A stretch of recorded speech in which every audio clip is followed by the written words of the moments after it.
বিসমিল্লাহির রহমানির রহিম। বিসমিল্লাহির রহমানির রহিম।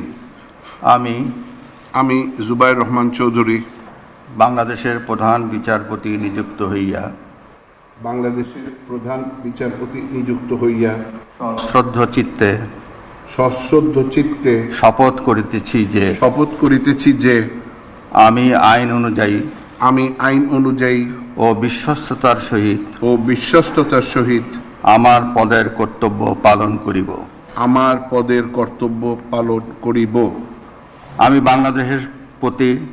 আমি বাংলাদেশের প্রতি অকৃত্রিম বিশ্বাস ও আনুগত্য পোষণ করিব।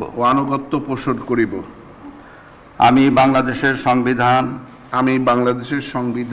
ও আইনের রক্ষণ সমর্থন ও নিরাপত্তা বিধান করিব এবং আমি ভীতি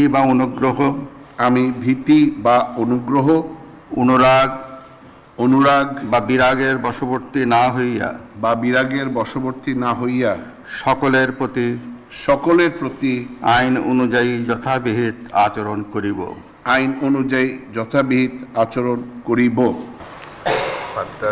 অভিনন্দন।